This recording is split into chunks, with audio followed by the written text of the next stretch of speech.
Buongiorno, ben ritrovati, eccoci in diretta, giovedì 13 agosto, tanta cronaca anche oggi, malgrado la settimana ferragostana da raccontarvi. Faremo un focus sulle truffe ma anche maltrattamenti ad anziani, poi torneremo naturalmente nel corso di questa diretta anche all'eclissi di sole di ieri, perché c'è stato anche il rovescio della medaglia, al di là del fenomeno naturale che in realtà non tutti sono riusciti a vedere per la nuvolosità. C'è stato anche un gran caos sul Grappa e ne parleremo tra pochissimo, ma poi torneremo a parlare anche di politica oggi, e nella seconda parte della nostra diretta parleremo anche di incentivi alle assunzioni. Avremo ospite il vice direttore vicario dell'INPS Antonio Pone per parlare un po' delle novità che sono scattate in queste settimane e riguardano le agevolazioni per l'assunzione e la stabilizzazione di giovani e mamme di almeno 3 figli.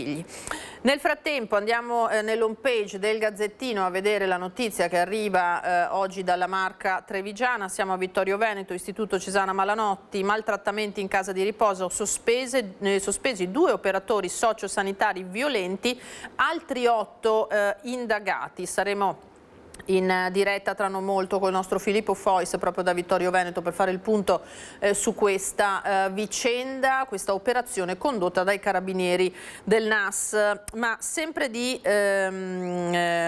anziani parliamo. È un anziano la vittima della ennesima truffa che si è consumata a Belluno, ma stavolta la Polizia di Stato ha arrestato i componenti della banda, che arrivava, pensate, dalla provincia di Bari. Ci racconta tutto la nostra Tiziana Bolognani insieme a Stefano Bozzi.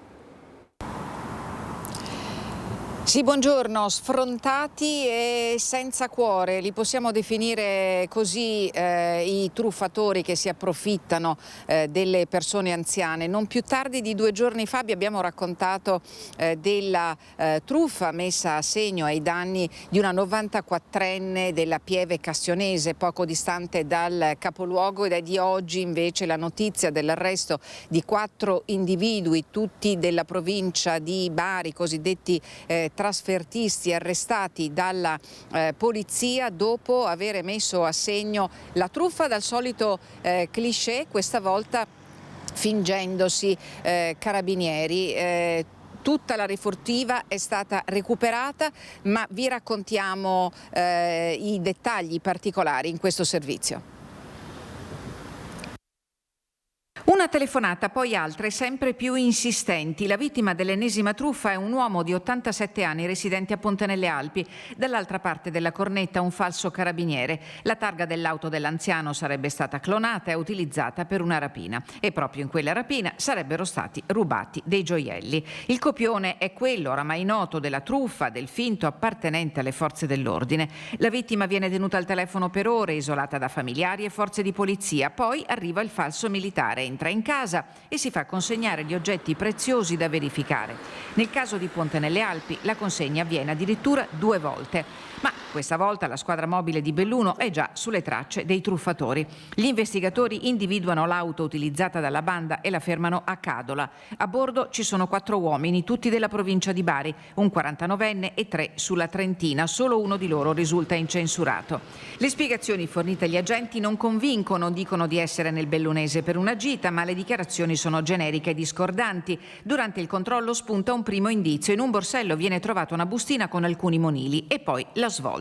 Gli investigatori ricostruiscono gli spostamenti del gruppo. Partenza dalla provincia di Bari, una notte in un hotel a Marghera, quindi l'arrivo nel bellunese. Un itinerario ritenuto compatibile con quello tipico delle bande trasfertiste specializzate in questo genere di truffe. Decisivo anche l'analisi del cosiddetto telefono citofono, utilizzato per guidare a distanza chi entra materialmente nelle abitazioni delle vittime. E nella casa dell'anziano, infatti, vengono sottratti tutti gli ori presenti, alcuni di grande valore economico, altri soprattutto affettivo.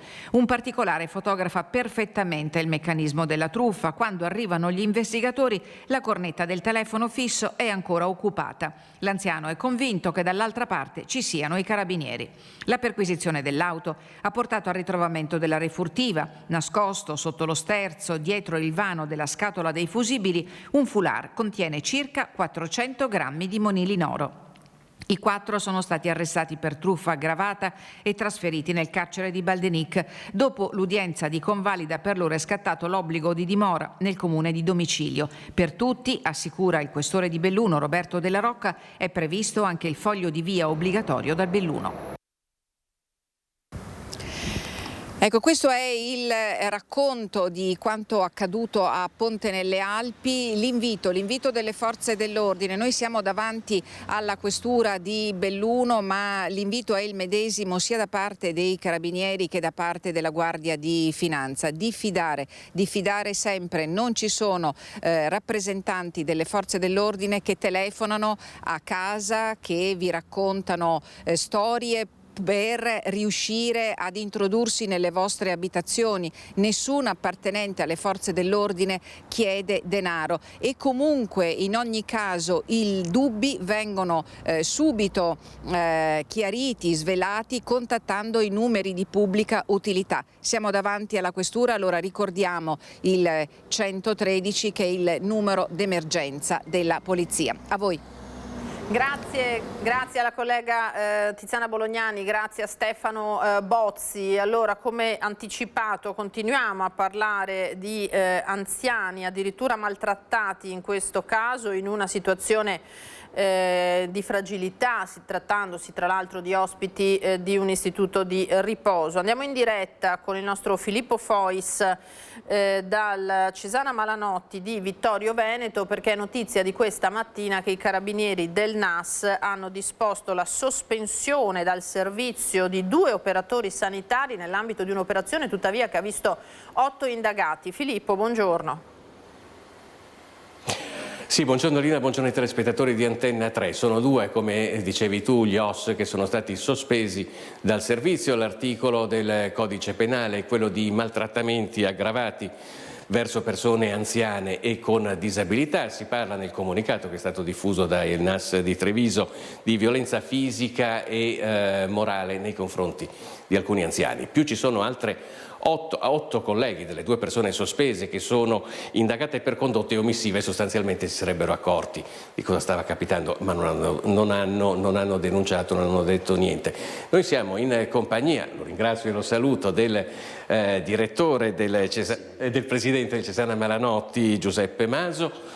Come voi eravate già a conoscenza del fatto che i NAS, diciamo da almeno un mese, stavano monitorando la situazione qui dentro? Sì, noi sapevamo, i NAS sono venuti in struttura, noi abbiamo dato la massima collaborazione, ci dispiace infinitamente per questi episodi e rivolgiamo le nostre più sentite scuse agli ospiti e ai loro familiari, ma ci dispiace altrettanto anche nei confronti degli altri dipendenti che lavorano onestamente e che verrebbero associati ad altri dipendenti la cui condotta non è integerrima. I 2 dipendenti sospesi dal Tribunale non erano già in servizio da un mese. Nei confronti di uno dei 2 abbiamo già avviato un procedimento disciplinare. L'istituto non è parte del processo, valuteremo quando riusciremo ad avere accesso agli atti se costituirci parte civile, sicuramente chiederemo i danni di immagine e ovviamente seguiremo nel dettaglio la vicenda. Sa perché non erano più in servizio questi 2 OS? Ma non erano più in servizio perché per vari motivi, ovvero formalmente la comunicazione della sospensione è arrivata nei giorni scorsi, però loro hanno valutato, d'accordo con la direzione, di prendersi un momento di pausa e di riflessione in attesa degli sviluppi e ovviamente appena scadranno i giorni di ferie e le malattie verranno emessi i provvedimenti formali di sospensione. Quindi erano già coscienti del fatto che ci fosse un'indagine nei loro confronti? Sì, assolutamente sì. Senta, quando circa un mese fa, credo, sono arrivati i NAS, qui che le hanno chiesto poi l'hanno informata che c'era questa indagine, qual è stata la sua reazione? In realtà io non ho parlato con i NAS in quanto il confronto l'ha avuto con la direttrice e con il responsabile della struttura. Io per impegni di lavoro ero fuori provincia. Ovviamente grande è stato lo stupore, ho solo subito detto agli uffici di prestare massima collaborazione e dopodiché l'istituto mandato anche un appello in procura rendendosi disponibile a dare la massima collaborazione e il massimo aiuto per sviscerare la vicenda. Certo, e adesso siamo naturalmente, come ha detto Lina, siamo in attesa dell'esito anche di queste indagini, poi verrà valutato dall'Istituto Cesare Malanotti come comportarsi in caso di eventuale processo, se costituirsi parte civile o meno. Ringraziamo allora il Presidente Giuseppe Manzo della sua disponibilità. Naturalmente gli auguriamo buon lavoro, sappiamo che non è un mestiere facile quello di gestire una casa di riposo. Voi avete 300 posti letto in tutto? Sì, noi abbiamo 300 posti letto da qualche mese, nel senso che il mese di aprile è stato aperto il nuovo nucleo di 20 persone che è stato occupato, siamo al completo e ovviamente ci dispiace perché il gradimento che ci veniva rivolto, le richieste di accesso erano numerose e ovviamente questo sicuramente non aiuterà e non getterà una buona luce sull'istituto. Grazie di nuovo Giuseppe Manzo, direi che per ora la linea può tornare allo studio. Grazie ai colleghi, naturalmente grazie al Presidente per la disponibilità. Torneremo su questa vicenda nei telegiornali naturalmente di questa sera anche con la sindaca di Vittorio Veneto, Mirella Balliana. Una vicenda inquietante, a confortare naturalmente al fatto che i controlli ci sono e sono puntuali. Noi torneremo alla cronaca tra pochissimo, ma adesso ci spostiamo per tutt'altro tema, di fatto quello che ha tenuto banco ieri, l'eclisse di sole della serata di ieri. Ci spostiamo nel Bassanese perché il Monte Grappa è stato letteralmente preso d'assalto con tutte le conseguenze del caso, perché non c'è stata evidentemente una gestione quantomeno del traffico, si sono verificate lunghe code, ma arrabbiato è anche il sindaco di Romano De Zelino, che dovrebbe essere ospite, eccolo qua in diretta, della nostra Nancy Galdi, proprio perché diciamo le cose sono finite un po' nella confusione, no? C'è stato un gran caos sul Grappa. Nancy? C'è stato un gran caos. Sì, buongiorno Lina e buongiorno a tutti i telespettatori di Antenna 3.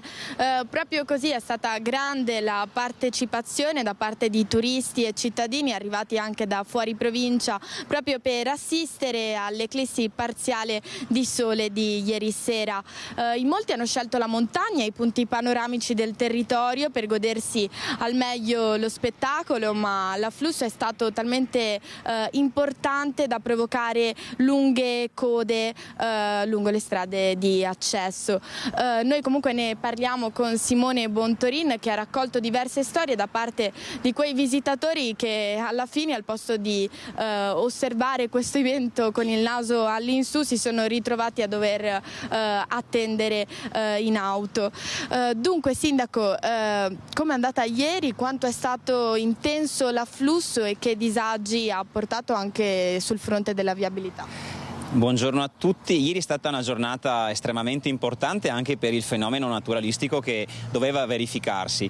Ci sono state centinaia, migliaia di persone che si sono riversate sulle strade nei punti panoramici sia della Piedemontana che sul Monte Grappa, e proprio sul Monte Grappa c'è stato un afflusso così importante che, considerate le dimensioni della strada, ha comportato inevitabilmente anche delle interruzioni del traffico e soprattutto dei blocchi legati a molte persone che poi hanno parcheggiato le auto lungo i cigli, impedendo di fatto che si snodasse la viabilità con un sistema regolare. Il fatto che ci siano state tante persone inevitabilmente ha comportato anche dei disagi, non tanto qui in accesso, perché comunque il traffico già dal pomeriggio era intenso e sostenuto, qualcuno cercava anche il refrigerio legato alle alte temperature di queste giornate, ma soprattutto in fase di discesa, quando dopo magari non aver potuto vedere molto perché purtroppo le condizioni meteo hanno reso questo fenomeno non visibile in modo chiaro, è successo che tanti si siano riversati contemporaneamente in discesa, creando anche attese di mezz'ora, 40 minuti, un'ora per potersi muovere. Ecco, esatto, quindi molti sono rimasti bloccati nel traffico senza riuscire a vederla, e poi, come diceva lei, comunque il meteo non era dalla loro parte, quindi aspettative disattese, e molti non sono comunque riusciti a vederla. Purtroppo sì, e su questa cosa vi racconto anche un aneddoto legato al fatto che alcuni avventori di qualche attività commerciale qui della zona, non avendo potuto osservare l'eclissi parziale, dopo aver consumato, e questo fortunatamente all'interno dei i locali si sono rivolti ai gestori chiedendo il rimborso per quanto avvenuto, per il fatto che non avevano potuto osservare lo spettacolo naturale e soprattutto anche rimanendo delusi rispetto alle grandi aspettative che si erano fatti. Questa purtroppo è una di quelle tipiche cose che io lego ai colpi di calore, perché non si può pensare che un fenomeno naturale possa essere controllato dall'uomo, tantomeno che venga richiesto un rimborso a tutte quelle attività che si sono viste fortunatamente riempite in un giorno infrasettimanale e che non possono nulla rispetto a questa situazione. Ecco, da una parte i disagi, dall'altra l'eclissi ha portato tante persone sul territorio, quindi moltissime le prenotazioni negli alberghi, nei ristoranti, diciamo anche ha portato un boom del turismo. Possiamo pensare che in questi giorni di Ferragosto, in cui magari molte persone non si sono mosse da casa per vari motivi, il fatto di poter avere un fenomeno del genere è stato anche una scusa per poter uscire magari assieme agli amici. Quindi moltissime attività commerciali ieri sera avevano registrato il sold out e di conseguenza questo non può che far piacere, perché dimostra che il nostro territorio ha comunque ancora una vivacità. Dall'altro il fatto che comunque ci sono molte persone in questo momento a casa dimostra che c'è qualcosa che si sta muovendo in una direzione sulla quale dovremmo riflettere, perché evidentemente la settimana di Ferragosto è la settimana in cui molte persone si allontanano da casa e questo è un sintomo, un segnale rispetto a qualche situazione che magari nel prossimo futuro dovremo attenzionare. Grazie mille al sindaco Simone Bontorin. Lina, per il momento da Romano De Zelino è tutto, se non ci sono domande restituisco la linea allo studio. Grazie ai colleghi della redazione di Bassano, grazie al sindaco. Naturalmente torneremo con i servizi di questa sera sul tema, l'avete sentito, davvero paradossale arrivare a voler disdire le prenotazioni perché il sole era coperto e non si poteva vedere l'eclissi. Vabbè. A proposito di fenomeni relativamente purtroppo naturali, in questo caso sappiamo che le alte temperature di questi giorni stanno influendo pesantemente sullo stato di salute delle nostre Dolomiti. Sul gruppo Meteo Triveneto, segnalazione in tempo reale sui social, Giuseppe Golfetto cita 6 grosse frane dal Monte Pelmo poco fa alle ore 11:30 e quindi i distacchi di roccia continuano in questa zona, in particolare sul Pelmo, che sta vivendo dei momenti, dei periodi di grandissima sofferenza e questo è il risultato. Purtroppo l'ennesimo, vediamo se c'è un video in cui si vedono di più questi distacchi. Vedete la situazione che ha registrato questo utente del gruppo e quindi non solo quelli di ieri pomeriggio, distacchi di roccia, ma gli ennesimi addirittura questa mattina, e parla di 6 frane. Poi con i colleghi di Belluno verificheremo la situazione che, come detto, si rende sempre più grave. Torniamo alla cronaca. Dopo quello al Campo Nomadi di via Longhin, la polizia di Padova è tornata a compiere in 3 diverse aree del territorio un blitz. Parliamo di campi nomadi, zone occupate da roulotte e baracche, sequestrati diversi quintali di rame, la cui provenienza va ora accertata, oltre a una macchina spelafili. Recuperato anche un orologio del valore di 8.000 euro. Il blitz della polizia è scattato all'alba di martedì in 3 campi nomadi di Padova, in via Camanzoni, via Guizza, via Mortise e via Madonnina. In azione un centinaio di agenti con l'elicottero del reparto volo di Venezia che hanno chiuso ogni possibile via di fuga, controllando alla fine 83 persone, 15 delle quali minorenni, la maggior parte gravate da precedenti per furti, rapine e estorsioni. In via Guizza la polizia ha scoperto una vera e propria base logistica per la ricettazione di rame rubato in cantieri, abitazioni in costruzione, pubblici esercizi. In una baracca gli agenti hanno trovato delle tracce di condutture elettriche, mentre nell'area boschiva è stata sequestrata questa macchina spelafili corredata di generatore che serve per ripulire i cavi di rame per poi poterli rivendere sul mercato clandestino dell'Est Europa. Oltre al macchinario, sequestrate anche diverse matasse per un peso di alcuni quintali del cosiddetto oro rosso. In via Camanzoni un 43enne è stato indagato per ricettazione dopo che è stato trovato un Rolex modello Air King del valore di 8.000 euro di dubbia provenienza, un'auto senza assicurazione e una senza revisione sempre in via Camanzoni sono state sottoposte a fermo amministrativo e controlli sono in corso su 39 veicoli, auto, caravan, roulotte dislocate nei 3 campi.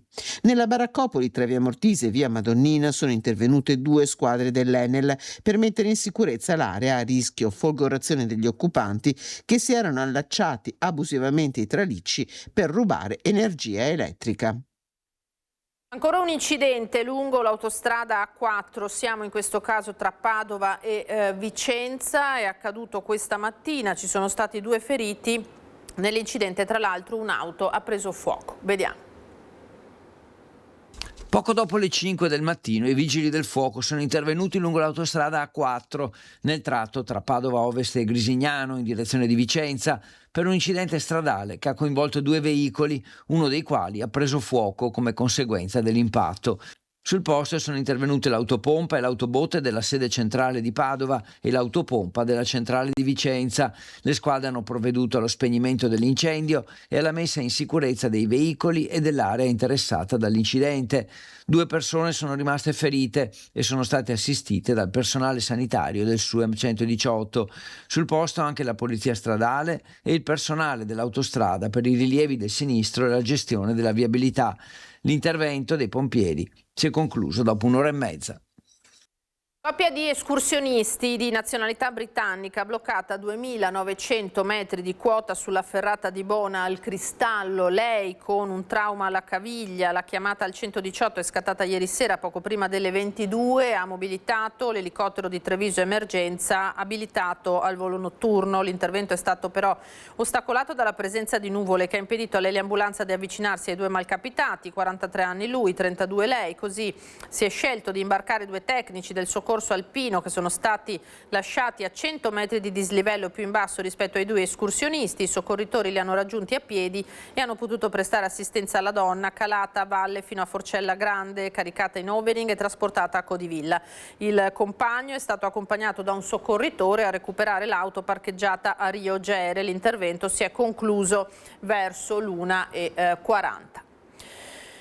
Adriano Manzan, 58 anni, lavorava in un'azienda di Mansuela, vittima del tragico incidente di Pasiano di Pordenone di ieri. Nella mattinata l'uomo ha perso la vita venendo travolto, colpito al volto dall'albero del suo giardino che stava tagliando. La famiglia si apprestava a partire per le vacanze e il tutto è avvenuto purtroppo proprio davanti agli occhi dei familiari. È una persona che partecipava alle attività del paese e alle iniziative soprattutto del motoclub di cui lui faceva parte, e quindi immagino veramente lo sconforto di tanti che lo conoscevano, di tanti amici, della famiglia in primis, a cui veramente un abbraccio di cuore, perché una notizia che ha sconvolto la nostra comunità. Profondo cordoglio ha suscitato la notizia della morte del 58enne Adriano Manzan, deceduto nella mattinata mentre stava effettuando alcuni lavori nel giardino di casa in via Taia Ariol. L'uomo, intorno alle 11:15, sarebbe stato colpito al volto da un albero che aveva appena tagliato. A trovarlo a terra pare sia stata la moglie che ha subito allertato i soccorsi. Sul posto sono intervenuti i vigili del fuoco, il personale sanitario con più mezzi, compreso l'elisoccorso, carabinieri e polizia locale. Contro il grave trauma cranico-facciale nulla hanno potuto i soccorritori. Adriano Manzan è ispirato in quello che avrebbe dovuto essere per lui il luogo più sereno e protetto. Nell'area sono stati effettuati vari rilievi per ricostruire la dinamica dell'accaduto. Come informa il Comando Provinciale dei Carabinieri, il medico legale, la dottoressa Valentina Zamai, ha confermato la causa accidentale del decesso. Il PM di turno, Federica Urban, ha disposto la restituzione della salma ai familiari. Adriano Manzan, sposato e con 2 figli, lavorava in un'azienda del mobile a Mansuè, nel Trevigiano. Era molto conosciuto a Pasiano di Pordenone anche per l'attività del motoclub di cui faceva parte. Sono di Pasiano, so che faceva parte dei gruppi motociclistici di Pasiano, so che frequentava assiduamente Pasiano. Era una bravissima persona, un lavoratore che nei momenti probabilmente di ferie cercava di accomodare il giardino, di fare delle cose. Noi abbiamo sentito l'elicottero che arrivava e dopo abbiamo sentito praticamente che è successo questo incidente. Ci dispiace moltissimo perché era un bravo ragazzo. Ho lavorato 10 anni con lui, era un gran lavoratore, una brava famiglia, brave persone, quindi non mi sento di aggiungere altro. A Tramonti di Sopra un neonato è stato punto da un insetto, probabilmente un calabrone. Decisivo l'intervento in tempi record di un volontario del soccorso alpino presente in zona, attivati anche elisoccorso proprio per raggiungerlo nel più breve tempo possibile. Momenti di apprensione a Tramonti di Sopra per un piccolo di soli 3 mesi, punto da un insetto, molto probabilmente un calabrone nelle scorse ore. La chiamata d'emergenza al 112 ha fatto scattare immediatamente la macchina dei soccorsi. Sul posto la Sores ha attivato la stazione del soccorso alpino di Maniago e l'elisoccorso regionale. Vista la giovanissima età del lattante, la centrale operativa si è subito mobilitata per allestire un secondo elicottero con equipaggio completo e medico a bordo. A fare la differenza e a risolvere l'emergenza in tempi record è stata però la conoscenza capillare del territorio. Un volontario del soccorso alpino, residente proprio nel comune di Tramonti di Sopra, è riuscito a raggiungere la famiglia nel giro di appena 20 minuti. Il soccorritore ha preso in carico il piccolo e i genitori accompagnandoli rapidamente fino alla strada principale, dove ad attenderli c'era già l'ambulanza. L'intervento tempestivo ha consentito di affidare subito il bambino alle cure dei sanitari. Torniamo al caso degli investigatori privati all'ULSS 2 Marca Trevigiana, fissato per il prossimo 20 di agosto l'incontro tra dirigenza e sindacati. Intanto si attende a breve la relazione degli ispettori inviati dalla Regione Veneto. Sono molti gli aspetti su cui dovrà vertere il confronto del prossimo 20 agosto tra direzione dell'ULSS 2 e sindacati sul caso dei 6 dipendenti seguiti per un anno da un'agenzia di investigazioni privata, la Global Investigazioni di Padova, su disposizione dell'azienda sanitaria stessa che sospettava di comportamenti infedeli i lavoratori in questione. Alle 14 al Cafoncello l'incontro, almeno 3 i casi finiti sotto la lente della Procura della Repubblica, mentre 2 dei medici finiti sotto procedimento si sono dimessi. Un terzo sanitario sospeso ha impugnato il provvedimento, ma è stato condannato a risarcire la considerevole somma di 300.000 euro. Tra chi timbrava e poi si occupava dei fatti propri risulterebbero anche un paio di scappatelle con l'amante in orario di lavoro. Rilevanza penale in altri 2 casi ha invece il furto di medicinali dalla farmacia dell'ospedale. Per l'ex direttore generale dell'ULSS 2 Francesco Benazzi dunque una decisione più che legittima per avere sguinzagliato nel 2025 gli investigatori privati a caccia di furbetti. Intanto, entro la fine della settimana si attende l'esito della relazione degli ispettori inviati a far chiarezza dalla Regione Veneto. Ritorniamo alla cronaca dal territorio. 2 rapine in 7 minuti, stessa zona, stesso soggetto. La squadra mobile della questura di Padova blocca in poche ore un 57enne padovano incensurato che ha messo a segno un doppio colpo armato ai danni di altrettante farmacie cittadine. Ai poliziotti che l'hanno fermato ha riferito di averlo fatto perché in difficoltà economiche. La storia di un rapinatore padovano parte alle 13 di martedì, quando in via Madonna della Salute, zona Stanga, un uomo col volto coperto entra in farmacia e punta una pistola contro un dipendente. Davanti all'arrivo di altri clienti e all'impossibilità di aprire subito la cassa, desiste e scappa a piedi. 7 minuti dopo, alle 13.07, lo stesso copione si ripete in una farmacia di via Bramante. Qui il rapinatore riesce a farsi consegnare il fondo cassa e fugge con 45 euro. Gli agenti della squadra volanti intervengono immediatamente su entrambe le segnalazioni. I primi rilievi mettono in luce un dettaglio che insospettisce gli investigatori. Nonostante il grande caldo, l'uomo indossa camicia a maniche lunghe, pantaloni lunghi, mascherina e cappello, un abbigliamento fuori stagione che serve a nascondere tatuaggi sulle braccia e capelli brizzolati, come emerge dalla visione delle immagini di videosorveglianza che riprendono lo stesso soggetto a muoversi in scooter nelle ore precedenti. Il mezzo diventa la chiave della caccia all'uomo. La squadra mobile lo rintraccia parcheggiato in zona Stanga, poco distante individua il 57enne fidanzato dell'intestataria del veicolo. La perquisizione nella sua abitazione porta al ritrovamento della pistola, risultata poi essere un'arma a salve, oltre agli indumenti usati per le 2 rapine. Portato in questura per l'identificazione, l'uomo ammette le proprie responsabilità. Dei 45 euro rapinati, 10 erano già stati spesi in sigarette. Agli investigatori dichiara di aver agito per bisogno economico, trovandosi in cassa integrazione. Il 57enne, che non risulta avere precedenti penali, è stato denunciato per entrambe le rapine, sequestrati l'arma e gli indumenti utilizzati per i colpi. Nuove zone di frontiera e procedure accelerate per l'esame delle richieste di asilo. Il decreto del Ministro dell'Interno amplia i controlli anche in Veneto. Intanto all'aeroporto Canova di Treviso la polizia di frontiera ha individuato e arrestato un latitante arrivato dall'Albania. Più controlli alle frontiere e procedure accelerate per chi chiede protezione internazionale. Il nuovo decreto del Ministero dell'Interno amplia e ridefinisce la rete delle zone di frontiere e di transito per 25 province italiane, grazie al via libera arrivato dall'Europa con il nuovo patto per la migrazione e l'asilo. In Veneto si tratta di Belluno, Padova, Treviso, Venezia, Verona e Vicenza. Nelle aree individuate potranno essere applicati iter accelerati per valutare le domande di protezione internazionale fino all'eventuale rimpatrio o respingimento. L'obiettivo è quindi quello di gestire un numero maggiore di procedimenti, riducendo allo stesso tempo la trafila di valutazione. Un provvedimento che arriva mentre a Treviso emergono nuovi episodi che riportano l'attenzione sul tema dei controlli negli ingressi del paese. Non ultimo il caso di un cittadino albanese ricercato da 40 anni e bloccato all'aeroporto Canova. L'uomo, arrivato dall'Albania con un volo low cost diretto a Venezia con la moglie, era destinatario di un ordine di carcerazione per i reati di sostituzione di persona, falso materiale e ricettazione per una pena di 3 anni. Solo poche ore prima, sempre al Canova, era stato fermato un altro cittadino albanese di 22 anni, poi espulso dall'Italia. Secondo quanto emerso dalle indagini della Digos e dell'Ufficio Immigrazione, quest'ultimo era entrato in contatto con ambienti dell'estremismo islamico con l'intento di attuare un attentato nel centro commerciale Adigeo di Verona.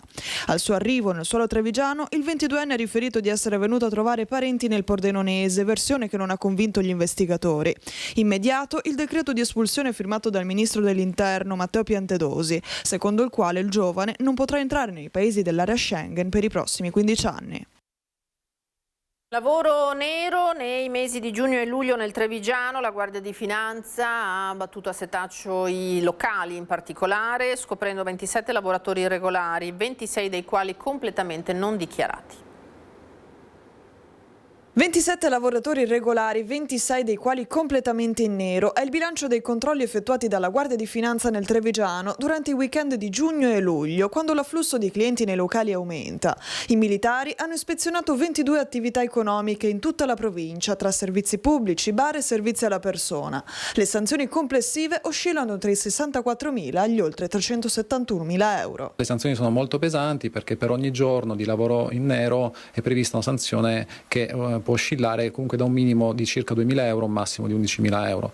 E in più in 7 casi, siccome il numero di lavoratori impiegati in maniera irregolare, quindi in nero, era superiore al 10% dei lavoratori totalmente impiegati, è scattata anche quella che viene definita la proposta di sospensione dell'attività imprenditoriale. Quindi il rischio da parte dell'impresa, se non si adegua e quindi se non paga le sanzioni previste, di dover chiudere per un periodo di tempo determinato la propria attività. Durante le verifiche sono emerse anche in 4 locali violazione degli obblighi di memorizzazione dei corrispettivi. In questi casi sono previste sanzioni pari al 70% dell'IVA relativa alle operazioni non registrate. Ricordiamo che il lavoro nero appunto danneggia il sistema paese da 2 punti di vista.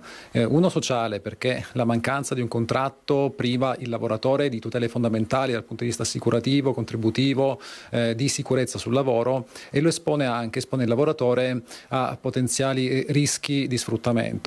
Ma c'è anche un piano economico, perché ovviamente le aziende che si avvantaggiano perché pagano di meno i lavoratori hanno un vantaggio competitivo che consente di stare sul mercato in maniera più favorevole. Numeri che riportano ancora una volta l'attenzione su un fenomeno, quello del lavoro nero, che non accenna a diminuire e che continua a rappresentare una delle forme di irregolarità più rilevanti nel mondo del lavoro. I nostri dati confermano che è un fenomeno purtroppo che segue un trend ben preciso e non c'è processi non smette. Quindi ecco, la Guardia di Finanza c'è, come ho detto, soprattutto per tutelare i lavoratori, ma anche per tutelare quella che è l'economia sana della nostra provincia, anche perché qui il tessuto imprenditoriale generalmente è rispettoso delle regole, quindi è giusto che una forza di polizia economico-finanziaria come la Guardia di Finanza presidi il territorio proprio per garantire tutti quegli operatori commerciali onesti.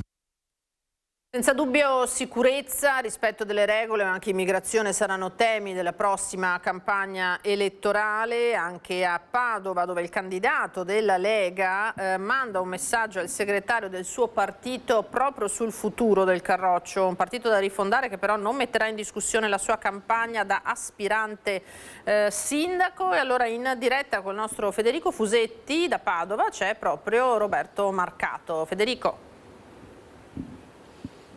Buongiorno Lina, buongiorno ai telespettatori. Siamo insomma in uno dei luoghi simbolo di Padova, Prato della Valle, per parlare di politica nazionale che si intreccia un po' con quella locale. In parte l'hai detto. Roberto Marcato, buongiorno, consigliere regionale ma soprattutto candidato, diciamo al momento non messo in discussione assolutamente dalla Lega per la prossima campagna amministrativa di Padova. Dicevo, temi anche nazionali, insomma si sente di una Lega che ha un po' di fermento, soprattutto dalla Lombardia, che chiede addirittura un passo di lato, se non un passo indietro a Matteo Salvini. Lei ha detto io ci sono per rifondare un po' il partito. Sì, lo dico da anni che evidentemente il partito ha qualche problema, perché altrimenti non avremmo avuto questa riduzione di consenso che è sotto gli occhi di tutti. Io credo che, come vado dicendo ormai da tempo, uno dei temi fondamentali della Lega, della crisi della Lega, sia la perdita di identità. I partiti come il nostro, popolari e popolani, hanno bisogno di un'anima netta, chiara, e quindi bisogna ripartire esattamente da là. La Lega deve tornare ad essere quella macchina da guerra contro la burocrazia che zavorra lo sviluppo a terra, contro quell'idea di Roma centrale che di fatto è inefficiente, quindi per il federalismo, l'autonomia, la signora Maria che non arriva a fine mese, le piccole micro partite IVA. Ecco, noi siamo quella roba là, e quindi io consiglio vivamente, come ho detto anche in altre occasioni, a Matteo Salvini di prendere le 10 migliori teste della Lega, e abbiamo la fortuna di averne tante, e di ripartire con una cabina di regia politica vera per, ridare smalto a quell'anima che ci contraddistingue da sempre. E Salvini può rimanere segretario? Ma io non ne faccio. Adesso chi prende Salvini come il capo espiatorio di tutto? Ma insomma, dove era prima? No, non ho sentito grandi critiche. Io sono stata una delle pochissime voci distoniche nella Lega contro questa anche deriva a volte troppo sull'estrema destra, ma non ho sentito grandi voci alzarsi al cielo. Per cui adesso dire che è tutta colpa di Salvini, io non ci sto. Per me Salvini, se si fa carico di ristrutturare la Lega così come l'abbiamo conosciuta, per me può rimanere segretario per i prossimi 1500 anni. Non è un tema di nomi, è un tema di valori del partito. La sua campagna invece elettorale come si sta muovendo lei? Cioè nel senso che sta ancora attendendo un'investitura, diciamo, di tutto il centrodestra, perché la Lega ormai non la mette più in discussione, però ancora non abbiamo sentito gli altri alleati di centrodestra dire sì, Roberto Marcato è il nostro candidato. Questo la preoccupa? No, perché il fatto che io abbia dato disponibilità con queste tempistiche è un'assoluta anomalia nella politica. Di solito, questo lo sanno tutti, si buttano fuori dei nomi anzitempo per bruciarli. Io, che sono un po' controtendenza da sempre, ho deciso invece di dare disponibilità da subito, per cui che non ci sia oggi l'accordo del centrodestra sul mio nome è assolutamente normale, però io chiedo che a settembre si sciolgano le riserve e si vada verso una campagna elettorale convinta, bella, vivace. Io comunque faccio quello che faccio da sempre, sto in mezzo alla gente, dialogo con le aziende, con le associazioni di categoria, parlo con i baristi, parlo con la signora Maria che non arriva a fine mese, vado nei luoghi dove non c'è sicurezza, insomma faccio quello che faccio da sempre. Secondo me il politico vero è quello che ha la voglia e il coraggio di andare in strada, perché è da lì che si capiscono i problemi e di conseguenza poi le soluzioni. L'ultima cosa, il centro-sinistra ha detto noi a settembre cominceremo a parlare di nome, mentre il centrodestra si sta preoccupando solo di quello in questo periodo. Sì, dicono così perché in realtà non sanno quale nome, insomma, perché poi tutti sappiamo che i programmi sono importantissimi e ci mancherebbe, perché bisogna avere evidentemente una visione della città, ma quello che interessa alla gente è chi guiderà Padova per i prossimi 10, 15, 100 anni. Questo interessa alla gente. Sappiamo che la sinistra ha qualche difficoltà interna nel trovare i nomi, noi siamo molto tranquilli da questo punto di vista. Chiunque sarà, affronteremo la campagna elettorale con molta serenità. Grazie Roberto Marcato. Io Andrea Benetti, Lina, ti restituiamo la linea allora.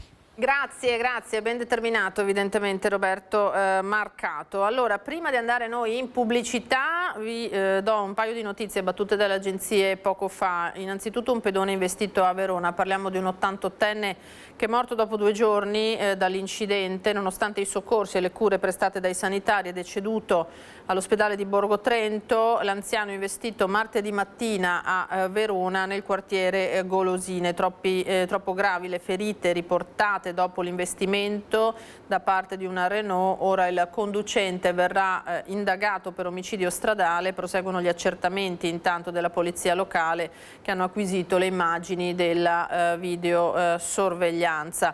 Si tratta della terza vittima dall'inizio dell'anno, dopo che un'altra anziana 82enne era stata investita il 6 febbraio e un motociclista deceduto lo scorso giugno. C'è un'altra notizia che riguarda la sicurezza stradale, arriva da Mestre. La polizia locale anche in questo caso contesta 53 violazioni a conducenti di monopattini elettrici, molti senza assicurazione, violazioni amministrative nell'ambito dei controlli svolti tra Corso del Popolo, quartiere di Via Piave e fronte stazione ferroviaria.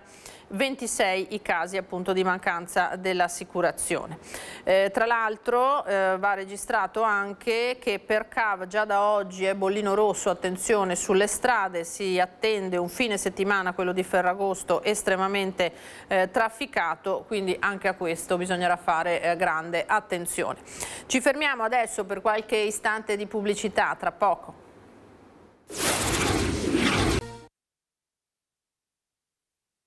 Ritorniamo in diretta da studio, ben trovati. Sarà un weekend di Ferragosto all'insegna del caldo, già domenica però dovrebbe cominciare l'attesa svolta dopo queste settimane di temperature elevatissime, di grande umidità, svolta che arriverà con piogge e temporali, ma nel frattempo rimane uno stato di allarme per molti versi, le ondate di calore, la siccità estrema, la crisi idrica e gli incendi. E allora l'ANSA ci fa sapere che ha ripreso vigore nella notte il vasto incendio boschivo sul Monte Formiga tra Crespadoro nel Vicentino e Selva di Pronio nel Veronese, ai confini tra le due province. Il terreno molto secco e il vento hanno favorito lo svilupparsi delle fiamme, con il fumo visibile in mattinata da tutta la pianura vicentina. Situazione più critica a un'altezza tra i 1200 e i 1400 metri, in una zona, lo immaginerete, impervia da raggiungere. E fa discutere anche l'approvvigionamento di acqua per lo spegnimento di un altro incendio che ha tenuto in una situazione di tensione, di preoccupazione, le prealpi trevigiane. Parliamo di quello che si è sviluppato sul bosco sopra Miane, con il vento in quota che ieri pomeriggio ha spinto verso Follina le fiamme. Al lavoro squadre da terra, ma soprattutto elicotteri e Canadair, che sono dovuti andare a rifornirsi in mare a Jesolo di acqua, viste le condizioni del lago di Santa Croce. Tra l'altro poco fa ha scritto un post pubblico sui social l'ex assessore alla protezione civile Giampaolo Bottacin, facendo notare il paradosso. Dice il Canadair che sta agendo per gli incendi in Carnia, pesca da Santa Croce, e invece noi in Veneto per spegnere l'incendio di Miane peschiamo dal mare. Intanto sentiamo. Il fuoco c'era sempre, ma era nel sottobosco, era contenuto perché stamattina col lavoro dei volontari, il lavoro dei mezzi, sono riusciti a contenerlo. Purtroppo oggi pomeriggio è salito un po' di vento in quota ed è quello che è riuscito a farlo ripartire. Brucia ancora il bosco del Van sopra Miane. Proprio quando si cominciava a pensare che l'emergenza stesse per rientrare, il vento in quota ha attizzato i focolai spingendo l'incendio verso est nel vicino comune di Follina. Il rogo sta tenendo impegnate le molte forze in campo, 3 elicotteri, le squadre dell'ABAV e della Protezione Civile, i vigili del fuoco ed un Canadair. E proprio il rifornimento d'acqua dell'aereo ha messo in evidenza il dramma della siccità. Troppo basso il livello dell'acqua nel lago di Santa Croce, che dista poco più di 20 km dal luogo dell'incendio. Il Canadair è stato costretto ad arrivare fino a Jesolo per rifornire i serbatoi con l'acqua del mare. Poi il rifornimento nel lago è riuscito, ma il sottobosco continua a bruciare. In un momento così di siccità l'acqua scarseggia, l'acqua è preziosa e andare a trovarla adesso è proprio difficoltoso. La zona è particolarmente impervia e difficile da raggiungere. Non ci sono rischi per la popolazione o le abitazioni, ma l'allerta è massima per il bosco. Siamo preoccupati dal fatto che brucia la montagna, sicché vedere il bosco che se ne va in questo momento in cui dove dovremo avere il verde e avere, diciamo, un po' di respiro sulle montagne, visto anche la parte turistica che c'è in montagna, dà fastidio e ci rende abbastanza preoccupati. Il rischio incendi in queste condizioni di caldo estremo e siccità è elevatissimo, lo testimoniano i numerosi incendi di sterpaglie degli ultimi giorni, e per questo l'appello a tutti è quello di fare la massima attenzione. Anche solo battere con la bicicletta su per con i pedali di bicicletta su per un sasso, alle volte può innescare una scintilla, quindi stiamo attenti a quello che si fa perché è molto pericoloso, la siccità è grave in questo momento qua. L'SOS per le condizioni degli alpeggi e dunque degli allevamenti è stato lanciato da Coldiretti Veneto, una grave situazione anche per alcune colture, ma con particolare riferimento in questo caso ai pascoli che sono di fatto arsi, come vedremo nelle immagini che vedremo adesso, simili più a novembre che alla stagione che stiamo vivendo, e con un calo drastico della produzione di latte.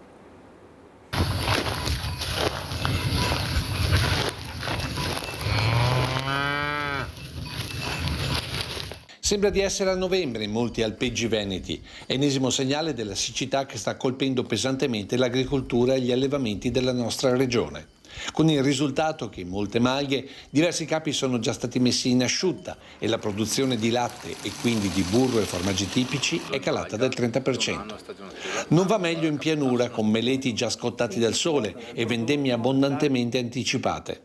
Nel Padovano già raccolto il pino grigio, mentre subito dopo Ferragosto toccherà il prosecco, per il quale già si prevede un sensibile calo di produzione. Segni di un cambiamento climatico costante negli anni, per il quale Coldiretti Veneto chiede interventi immediati, ma soprattutto prevenzione per il futuro.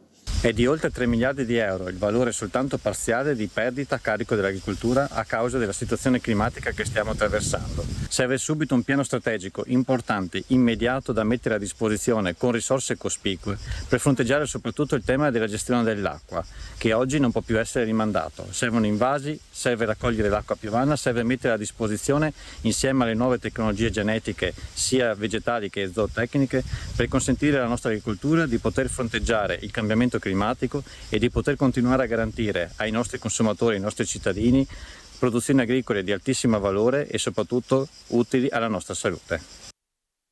A Cadoneghe adesso cambiamo tema per una storia che colpisce e commuove, quella dell'amore infinito che legava Sofia Elena Spolaore al papà Albino. L'uomo si è spento a 73 anni proprio nel giorno del funerale della figlia.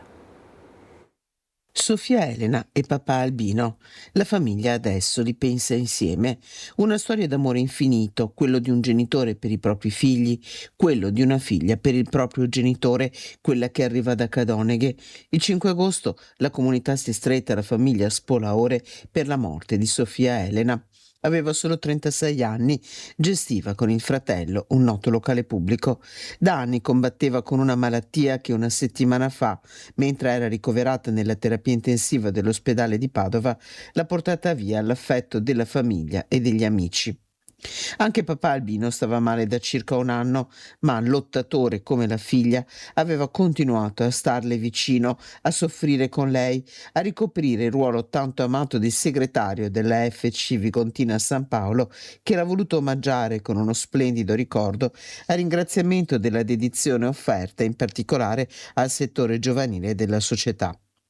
Albino si è spento poche ore prima del funerale della figlia, mercoledì 11 agosto, quasi a raggiungerla per poter compiere insieme, abbracciati, l'ultimo viaggio. E infatti la notizia della sua morte si è diffusa proprio durante la celebrazione del funerale della donna nella chiesa di San Bonaventura a Cadoneghe, la stessa chiesa che venerdì prossimo alle 9:30 ritroverà accanto alla moglie, ai 2 figli rimasti, alla famiglia Spolaore, una comunità addolorata, pronta a salutare con affetto ed emozione nel ricordo di Sofia Elena anche papà Albino. La bassanese Silvia Monti si è spenta a 80 anni, è morta l'attrice che portava Bassano davvero nel mondo. Si è spenta a 80 anni la bassanese Silvia Monti, nome d'arte di Silvia Cornacchia, volto noto del cinema italiano soprattutto negli anni 60 e 70. È morta a Lugano, in Svizzera, dove viveva con il marito Carlo De Benedetti, dopo aver lottato a lungo contro una malattia neurodegenerativa. Silvia era nata a Bassano del Grappa il 23 gennaio 1946. Aveva lasciato la sua città a 21 anni proprio per intraprendere l'ambita carriera cinematografica e ci è riuscita. Il suo volto appare in pellicole di successo come Il Corsaro Nero di Lorenzo G. Capalli, Una lucertola con la pelle di donna di Lucio Fulci, Giornata nera per l'Ariete di Luigi Bazzoni o al fianco di Alberto Sordi nel film Finché c'è guerra c'è speranza nel 1974. Poi il ritiro dalle scene per dedicarsi alla vita privata. Ha sposato in prime nozze il conte veneziano Luigi Donà dalle Rose, fondatore di Porto Rotondo, borgo a cui Silvia Monti è rimasta sempre particolarmente legata. Dopo 25 anni di matrimonio, il divorzio nel 1994 e 3 anni più tardi il matrimonio con De Benedetti. Una villa palladiana salvata dal degrado da decenni di incuria è tornata a fiorire. Si tratta di Villa Fornicerato a Montecchio Precalcino, è stata inserita nel 1996 nella lista dell'UNESCO. Ivo Boscardin, l'attuale proprietario e mecenate che ha promosso l'imponente restauro, ha deciso di renderla fruibile a tutti attraverso un'apposita fondazione. Allora sul posto per noi Daniele Garbine e Simone Squarcina. Villa Fornicerato a Montecchio Precalcino. Siamo all'interno di questo gioiello dell'architettura palladiana non ancora sufficientemente a cui è stato dato risalto, come Ivo Boscardin che è il proprietario attuale dell'immobile, che è oggetto di uno restauro profondo, soprattutto di una storia travagliata e di un futuro speriamo glorioso e importante. Abbiamo l'onore di poter vedere proprio in questo momento della fase del restauro lo stato d'avanzamento dei lavori e soprattutto una serie di scoperte che man mano poi darete anche al pubblico e agli studiosi di architettura, perché sono dei tasselli fondamentali nell'architettura palladiana che state divulgando. Innanzitutto, cosa rappresenta questo edificio? Questo edificio, con le sue ricerche, le sue scoperte, tutte rese immediatamente pubbliche e fruibili da tutti, rappresenta la riscoperta, la rinascita di un'opera assolutamente palladiana, che ha nel suo interno nascosti decine e decine di tracce del famosissimo architetto. Qui è un'opera che Andrea Palladio ha fatto non per un nobile, non per una persona in vista, ricca, ma per un proprio fornitore. quello che gli forniva i legnami da costruzione per la maggioranza dei suoi palazzi in città e per la maggioranza delle ville. Allora questo è un edificio innanzitutto tutelato UNESCO e soprattutto la Sala Travagliata, che era incredibile a dirsi, dagli anni 70 occupato abusivamente da campo nomadi, da senza tetto, a proposito del degrado, e questo rischiava veramente di essere perduto per sempre. Cosa avete trovato per esempio qui nella stanza del caminetto? La stanza qui, che era la camera del committente, mancava di una gran parte del solaio.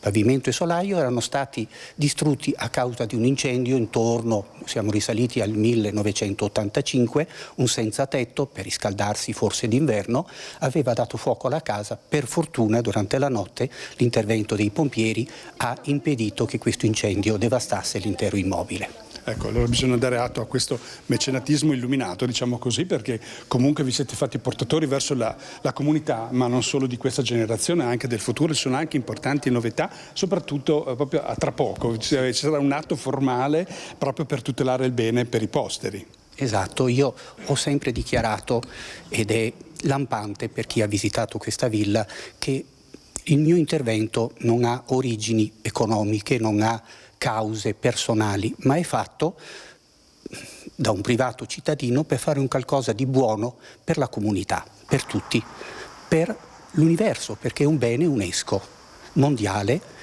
di tutti.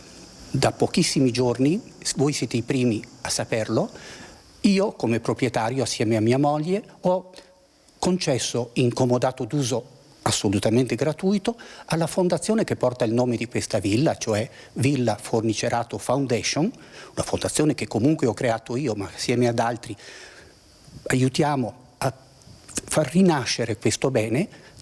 Adesso la fondazione è libera di usare in proprio questo bene come ne fosse la proprietaria.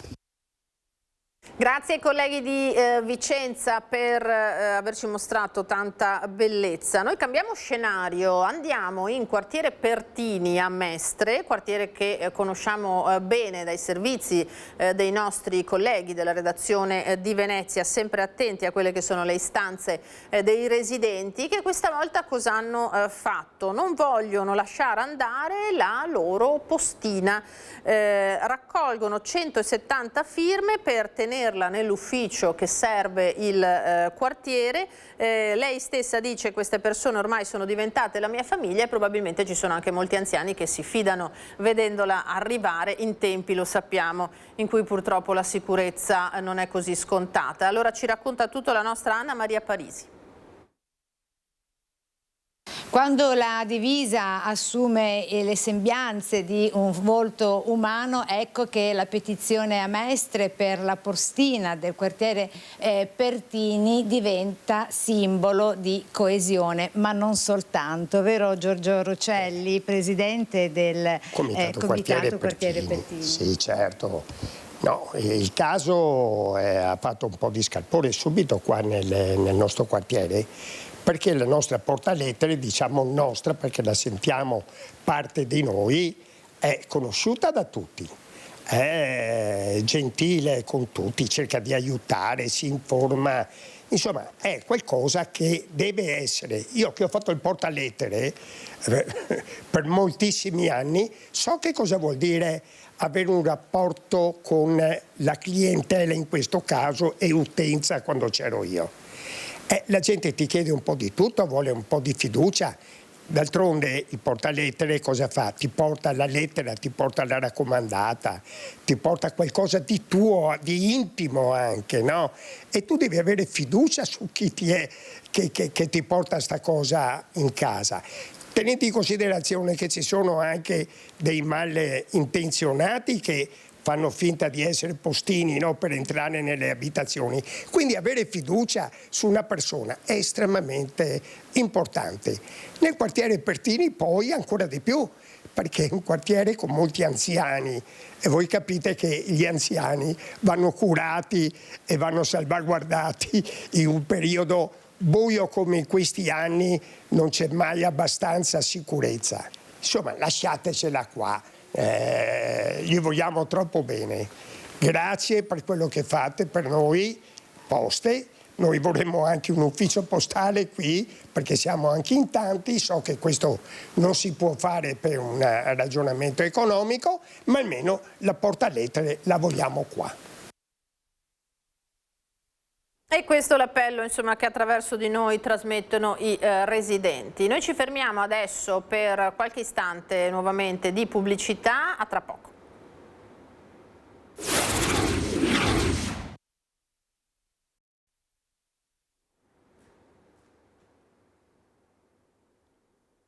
Eccoci di nuovo in diretta, ben trovati con la nostra prima edizione. Saluto e ringrazio l'ospite che mi ha raggiunto in studio, Antonio Pone, buongiorno, direttore generale vicario dell'INPS.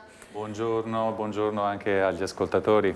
Allora, direttore, non va in vacanza neanche l'INPS evidentemente, tanto più che proprio in queste settimane sono anche entrate in vigore delle novità e si sono anche consolidati, no? delle nuove opportunità, in particolare da una parte per le aziende, diciamo, dall'altra per i datori di lavoro, dall'altra per i lavoratori, perché sono pienamente operativi ormai gli incentivi alle assunzioni che il governo ha messo in atto anche attraverso naturalmente il vostro istituto.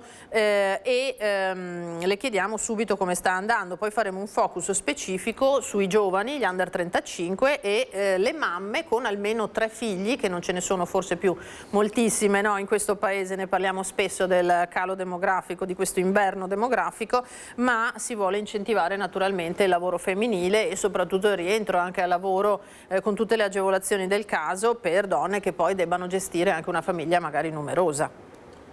Assolutamente, è un'opportunità questa davvero interessante anche per l'INPS per illustrare incentivi all'occupazione, alle assunzioni che sono diventati pienamente operativi e sono stati previsti in particolare dal decreto 1° maggio.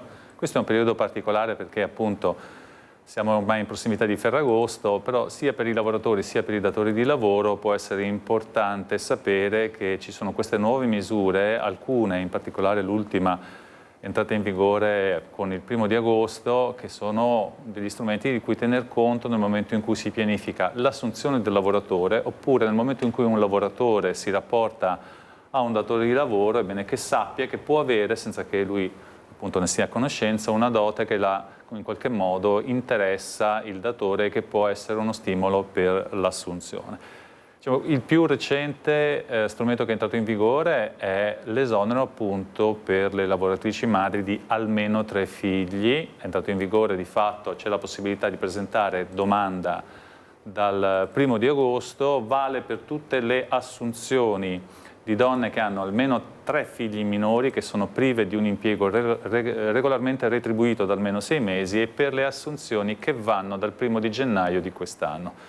Cosa si intende per priva di impiego regolarmente retribuito? Tecnicamente significa che non ha un rapporto subordinato a tempo indeterminato o altre forme di impiego che generano un reddito superiore ai limiti di legge. Quindi può avere un rapporto di lavoro a tempo determinato purché non superi una soglia che è attorno ai 9.000 euro per intenderci, oppure può avere dell'attività del lavoro autonomo ma che non generi un reddito, diciamo, di poco inferiore a 5.000 euro. Non è rilevante che sia una figura disoccupata in senso formale, cioè andata al centro per l'impiego, che abbia presentato una dichiarazione di immediata disponibilità, insomma tutti i cliché che normalmente si seguono per poter essere dichiarati sostanzialmente come disoccupati. È interessante perché per il datore di lavoro significa uno sconto del 100% della contribuzione a suo carico, che è superiore al 20% della retribuzione lorda, quindi uno sconto importante, con un limite massimo di 8.000 euro annui, che è il risparmio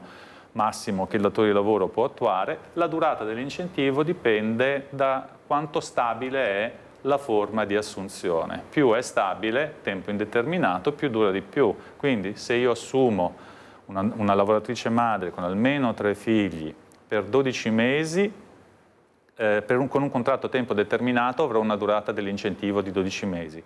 Se la trasformo da tempo determinato a tempo indeterminato avrò una durata di 18 mesi, se l'assumo a tempo indeterminato l'incentivo vale per 2 anni, quindi è molto molto importante. Sono escluse il lavoro domestico e i rapporti di apprendistato da questa tipologia di incentivo. Quindi un intervento importante che rimanda a un tema molto più ampio, magari quando avremo occasione di parlarne. C'è sempre questo tema che da un lato è il sostegno alla natalità, e chiaramente è un tema su cui c'è un pacchetto di interventi del governo, ma poi c'è un altro tema molto importante che è quello del sostegno alla lavoratrice, all'impiego femminile. Vedremo che altri esoneri si occupano proprio di ridurre il gap occupazionale che esiste tra uomo e donna, incentivando l'assunzione di donne, in particolare di donne svantaggiate o particolarmente svantaggiate secondo la disciplina. Ecco, direttore, chiedo scusa, questo naturalmente a beneficio dell'azienda che può avere l'incentivo ad assumere naturalmente la lavoratrice. Dall'altro, per quanto riguarda la gestione dei tempi lavoro e famiglia, è previsto qualche cosa per queste donne? Cioè, come fanno poi materialmente? Ci sono anche per loro delle agevolazioni? Allora, da questo punto di vista, diciamo, quello che sta facendo il governo è soprattutto intervenire con misure che razionalizzano la spesa nel sostegno alla natalità, e quindi il regime, per esempio, dell'assegno unico, o in generale il bonus per gli asili nido, insomma tutto quello che fa parte del corredo che può aiutare la coppia. Qui però consideriamo che stiamo parlando di donne che devono avere almeno 3 figli minori, ma questi figli possono essere in età anche adolescenziale, potrebbero essere 3 figli che hanno tutti per esempio più di 10 anni, ma diciamo in cui nessuno ha 18 anni di età. Quindi possono essere anche situazioni in cui il bambino, il figlio o la figlia ha raggiunto un discreto livello tutto sommato di autonomia, e dove il problema spesso è, dopo un certo numero di anni in cui la donna si è dedicata prevalentemente alla famiglia, il tornare a lavorare sotto il profilo dell'appetibilità, dell'interesse da parte del datore per una figura che magari da qualche anno non sta più lavorando. Ecco, questo è il finalismo specifico di questo incentivo. Poi vedremo che invece ci sono altri incentivi che mirano, diciamo più in generale, a prescindere dal tema della maternità, a incentivare l'occupazione femminile e l'assunzione di donne. Fanno parte proprio del pacchetto di esoneri previsto dal decreto 1° maggio, anch'esso pienamente operativo. Allora, chiaro che aumentare quello che poi è il bacino contributivo, no? È fondamentale naturalmente anche per il vostro istituto. Il fatto di incentivare in questo senso il lavoro femminile, quanto importante è? È fondamentale, perché sappiamo bene che siamo in un periodo in cui si usa questo, diciamo che è caratterizzato da quello che comunemente si definisce inverno demografico, quindi c'è un grosso calo della natalità, e questo ovviamente in un sistema pensionistico a ripartizione è un elemento sfidante per la sostenibilità del sistema. Però ci sono margini di recupero importanti a livello di gettito contributivo, in particolare investendo sull'occupazione dei giovani e in particolare investendo sull'occupazione femminile. Questo perché l'occupazione femminile in particolare ci vede in forte ritardo rispetto al resto d'Europa. Basti pensare che l'Italia, quanto a divario tra uomo e donna a livello di tasso di impiego, tasso di occupazione, è penultima a livello europeo. In Italia il divario è pari al 19,7 punti, diciamo, percentuale. Il Veneto, che pur è, come dire, una regione di traino, ha un divario pari al 17,2% in un contesto in cui la media dell'Unione Europea è pari al 10,7%. Quindi da questo punto di vista c'è un grande ritardo da colmare, e questi strumenti vanno proprio in questa direzione. Consideriamo anche, più in termini assoluti, che in Veneto nel 2024 il tasso di occupazione femminile era pari al 62,3%, tra l'altro in diminuzione rispetto all'anno precedente. Ecco perché è importante agire su questo, non solo quindi per un tema, diciamo, previdenziale, ma anche e soprattutto per un tema poi di dignità, diciamo, del lavoro femminile, per un tema di parità di genere. Poi c'è tutto un altro tema correlato, che è quello del divario salariale. Voi avete visto che c'è una norma di derivazione euro-unitaria che ha imposto la trasparenza salariale proprio per lavorare in questo senso. Bisogna anche dire che tutto sommato stanno crescendo i contratti a tempo indeterminato in Veneto in misura maggiore tra le donne rispetto agli uomini. Questo è sicuramente importante perché sono rapporti più stabili. Al tempo stesso però c'è ancora molto part-time. sostanzialmente la percentuale di part-time tra donna e uomo, e vengo al tema della conciliazione, che molto spesso è ricercata attraverso questo strumento. Di fatto un rapporto di lavoro su 2 nel caso della donna è sostanzialmente a part-time, negli uomini la percentuale è molto più bassa, è attorno al 22%, parliamo ovviamente sempre di dati relativi al Veneto. Ecco che quindi il governo col pacchetto 1° maggio, che però fa seguito a una serie di altri esoneri che sono stati rivisti e rimessi a sistema, interviene proprio con queste misure che sono incentivazioni in cui il datore di lavoro sostanzialmente non versa la quota di contribuzione a suo carico, sconto del 100%, abbiamo detto è un'aliquota importante quella a carico del datore di lavoro, quindi sostanzialmente è superiore significativamente al 20%, valgono, questo vale per donne, per giovani, poi lo vedremo anche per le stabilizzazioni dal 1° di gennaio di quest'anno e per tutto l'anno corrente. Le uniche esclusioni riguardano le assunzioni di lavoratori domestici o i rapporti di lavoro in apprendistato perché hanno una contribuzione ridotta per loro natura, il lavoro intermittente, il lavoro occasionale. Non si applicano alle assunzioni a tempo determinato né alle trasformazioni di rapporti già in essere, quindi da questo punto di vista hanno un fine che è quello di mirare alla qualità del rapporto di lavoro, quindi non l'assunzione purché sia, ma l'assunzione purché sia a tempo indeterminato, quindi dando alla lavoratrice oppure al giovane stabilità di rapporto di lavoro e nel rispetto di quelle che sono le condizioni per gli incentivi. I datori di lavoro, per poter avere questo sconto, devono garantire alcuni requisiti, tra cui quello di essere in regola col versamento della contribuzione, il rispetto della normativa in materia lavoristica, il rispetto dei contratti e diciamo da ultimo, e questo è un requisito di cui si è parlato molto negli ultimi mesi, sempre previsto all'interno del decreto 1° maggio, deve dichiarare di garantire al lavoratore il cosiddetto salario giusto, cioè sostanzialmente un trattamento economico complessivo che non sia inferiore a quello previsto nei contratti collettivi nazionali di lavoro stipulati dalle associazioni sindacali maggiormente rappresentative. Questi incentivi hanno tutti questa struttura e gli incentivi in questione sono appunto il bonus donne che appunto mira all'assunzione di lavoratrici in particolare svantaggiate o particolarmente svantaggiate, e adesso entreremo nel merito della definizione, piuttosto che di giovani o per la stabilizzazione dei rapporti di lavoro.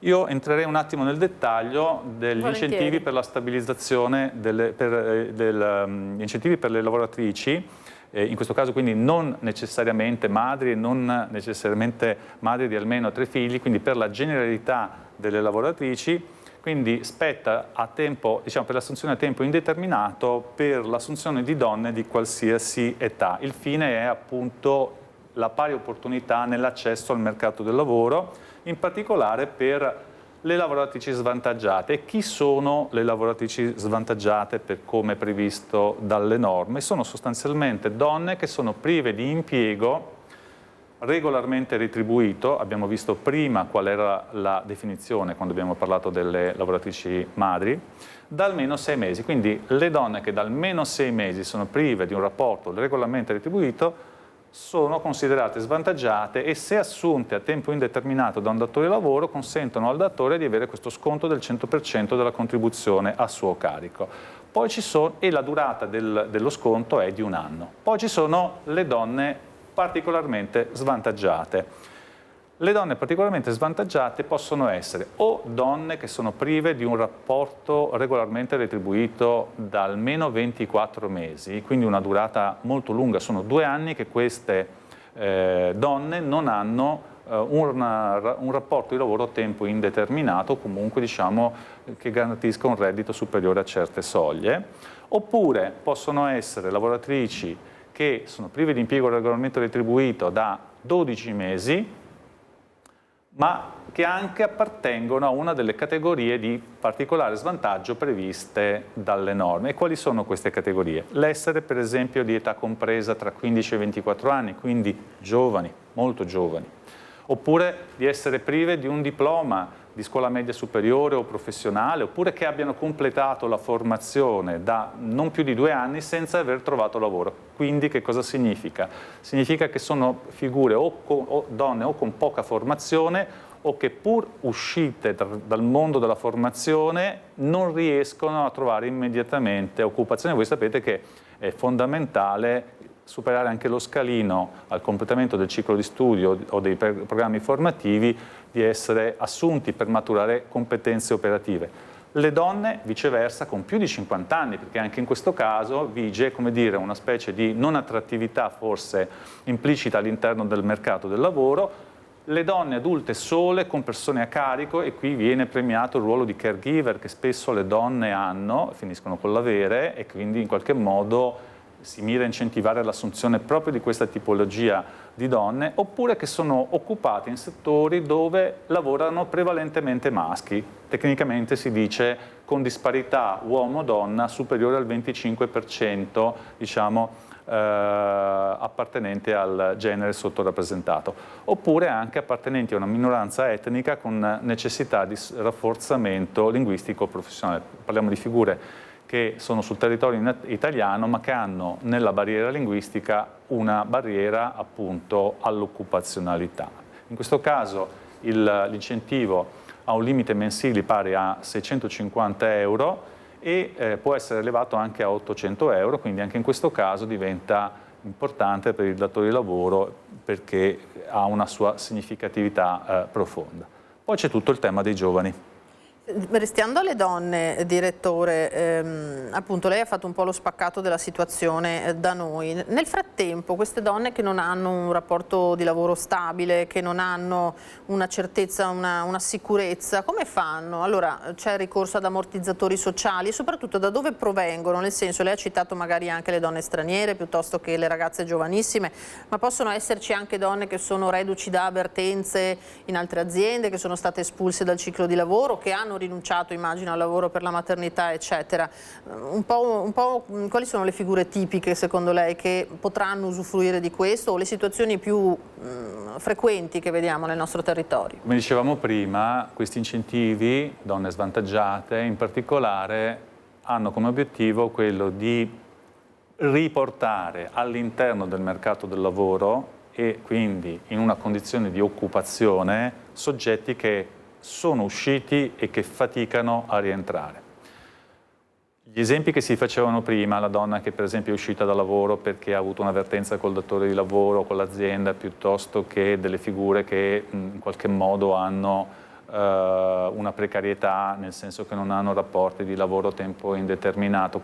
Per tutte queste lavoratrici, all'interno di un sistema come quello italiano, quindi un sistema di welfare allargato, i datori nel corso del rapporto di lavoro versano contribuzione proprio per poter garantire l'accesso a prestazioni di sostegno al reddito, ammortizzatori sociali, in questo caso la NASPI. Quindi una lavoratrice a tempo determinato che cessi può avere accesso all'ammortizzatore, una lavoratrice che per esempio a seguito di vertenza, diciamo non per sua colpa, quindi cessa il rapporto di lavoro, può avere l'accesso all'ammortizzatore sociale. Diciamo, tutti questi soggetti, pur non essendo soggetti pienamente stabilizzati all'interno del rapporto, diciamo, del mondo del lavoro, sono soggetti che fanno parte del sistema e hanno delle garanzie.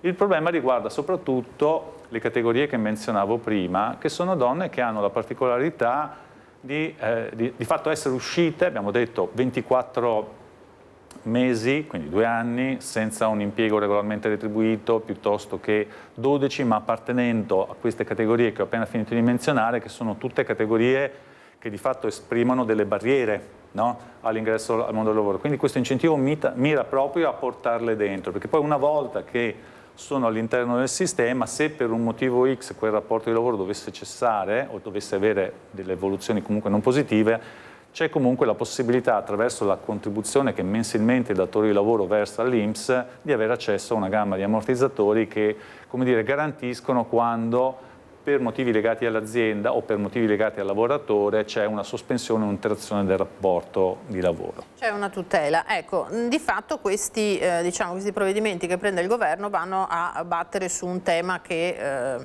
magari esula un po' da quello che è il vostro di compito, ma che viene su cui è il caso di riflettere, il costo del lavoro, no? Ogni volta si va ad abbattere, si cerca di abbattere nel nostro paese quello che è un po' il problema, un po' il tallone d'Achille, no? Del nostro sistema produttivo, perché non si assume chiaramente, perché costa troppo. Non c'è dubbio, questi esoneri, non l'ho detto, ma può essere importante chiarirlo, sono tutti finanziati dallo Stato, nel senso che la contribuzione che non versa il datore di lavoro la verserà di fatto l'istituto. Non a caso l'istituto deve anche monitorare la spesa per questi esoneri e lo fa in maniera periodica al Ministero del Lavoro e al Ministero dell'Economia e delle Finanze. E quindi sono assolutamente, come dire, una forma di riduzione del costo del lavoro per il datore di lavoro.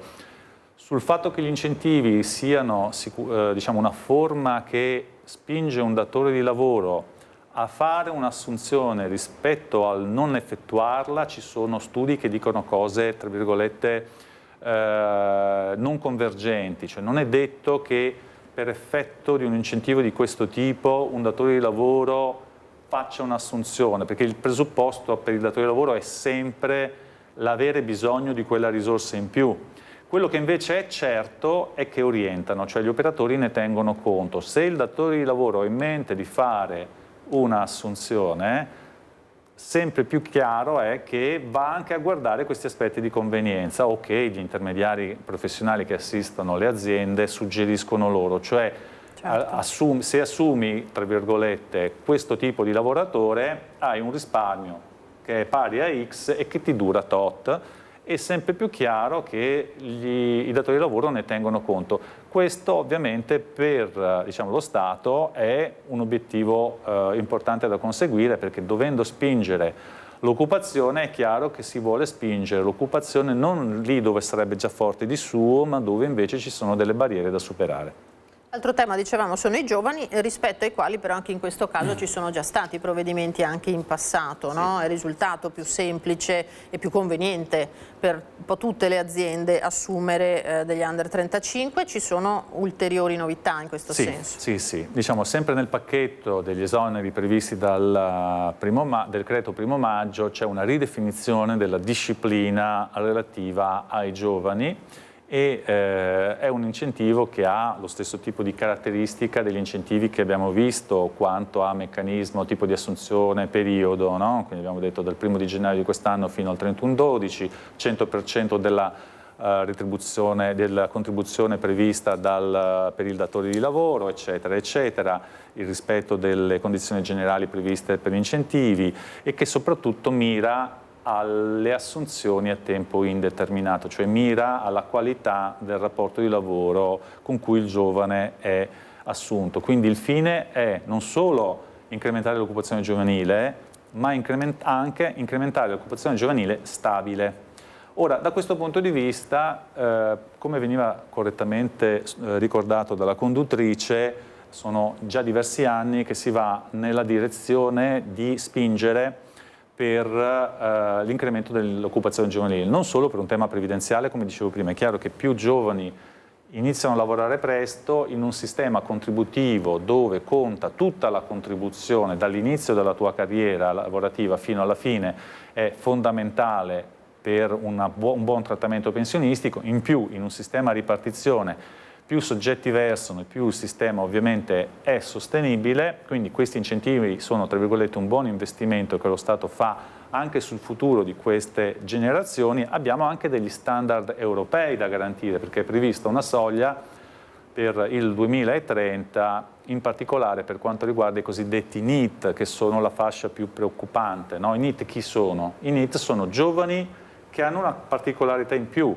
che sono sostanzialmente non al lavoro, cioè non sono impiegati, non sono occupati, non sono attivi all'interno di percorsi di istruzione, non sono a scuola, non sono impegnati in programmi di formazione, cioè non stanno svolgendo per esempio forme di apprendistato piuttosto che forme di tirocinio, sono sostanzialmente privi di qualsiasi elemento che spinga ad andare verso il mondo del lavoro. La soglia, diciamo, prevista dall'Unione Europea per il 2030 è 9%. Devo dire che insomma, per come si è operato in questi anni in Italia siamo abbastanza vicini, in Veneto addirittura siamo già sotto la soglia, perché diciamo, l'ultimo dato è l'8,3%, significa che diciamo, siamo con un buon margine al di sotto della soglia europea e quindi saremmo già, tra virgolette, a posto. Veniamo da anni di crescita continua, anche se moderata, dell'occupazione giovanile, ma dove sono stati fatti i passi avanti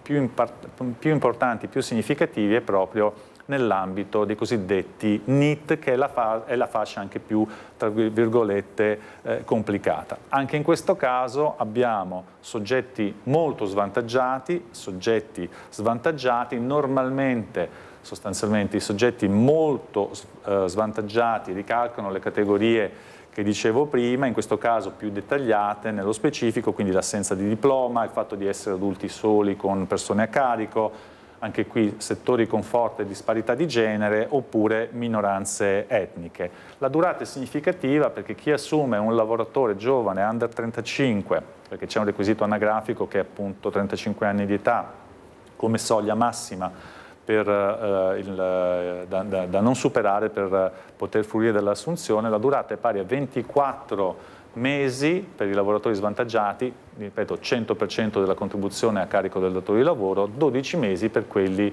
che sono tra virgolette semplicemente svantaggiati, con un limite massimo mensile di 500 euro per ciascun lavoratore. Ecco direttore, visto che non abbiamo più molto tempo, è già possibile secondo lei fare un piccolo bilancio di come sta andando, se questi, adesso ce ne sono alcune che sono entrate in vigore davvero da pochissimi giorni, ma che aspettative avete rispetto a questi provvedimenti? Allora, questa è una domanda che mi facevano nelle scorse settimane anche colleghi del Sole 24 Ore. Noi pensiamo di tirare una linea sostanzialmente, cioè di fare un primo bilancio significativo a fine settembre, tenendo conto che questi sono mesi, tra virgolette, particolari in cui diciamo, tendenzialmente le assunzioni sono operate in misura molto ridotta, salvo la stagionalità, ecco, il turismo, queste cose qui, no?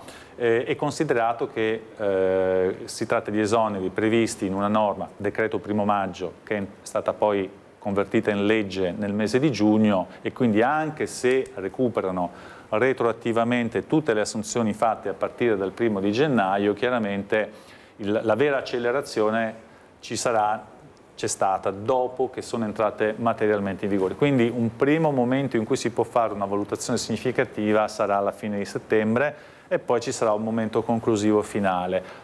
Su questo ambito i fari e i riflettori da parte del governo, da parte dei ministeri sono estremamente accesi, quindi avremo molti elementi di valutazione. Sarà un piacere ovviamente tornare qui e condividerli e fare magari uno focus specifico sempre sul Veneto come diciamo, ambito geografico d'elezione. Ecco, naturalmente la speranza, l'aspettativa che anche quello che abbiamo detto qui in questa sede possa essere di spunto, no? Per le aziende, ma anche per i lavoratori, le donne, eccetera, magari per farsi avanti anche con rapporti di lavoro che sono già in essere e che possono essere stabilizzati anche grazie a questo bonus. Quindi un consiglio che gli stessi lavoratori possono dare ai loro datori, no? Infatti io ringrazio sempre quando ho occasione di venire qui, perché dico sempre che voi fate servizio pubblico. Noi siamo molto impegnati come INPS nel cercare di diffondere soprattutto verso i lavoratori la conoscenza di questi strumenti, perché diciamo, sono strumenti che difficilmente raggiungono il lavoratore, no? Come conoscibilità,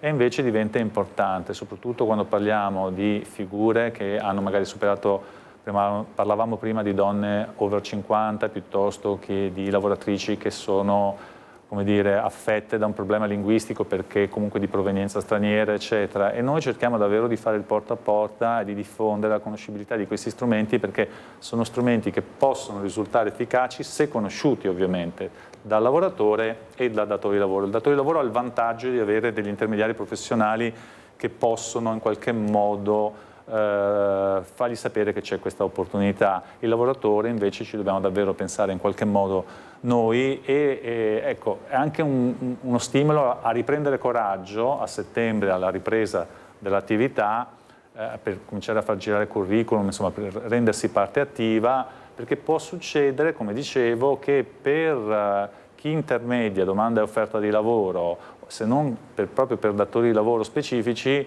ci sia qualcuno che sta cercando una figura che rientri esattamente in quel target per fruire di questi sconti. Quindi utile farsi avanti. Sì. Direttore, il tempo è finito, è volato, io la ringrazio come sempre. Antonio Pone, direttore generale vicario dell'Inps, buon lavoro. Vedo che appunto, come abbiamo detto prima, non cessa neppure a Ferragosto. Grazie per essere stato qui con noi. Allora, grazie in regia ad Antonio Esposito e Marco Gagliazzo. Io vi ricordo solamente velocemente, visto che siamo in chiusura, che dopo di noi c'è la ricetta del giorno di Casa Pappagallo, come sempre, alle 16:15 il film romantico Incontrerai l'uomo dei tuoi sogni. Noi ci fermiamo qui, appuntamento ai telegiornali di questa sera, adesso ci sono le previsioni del tempo. Arrivederci.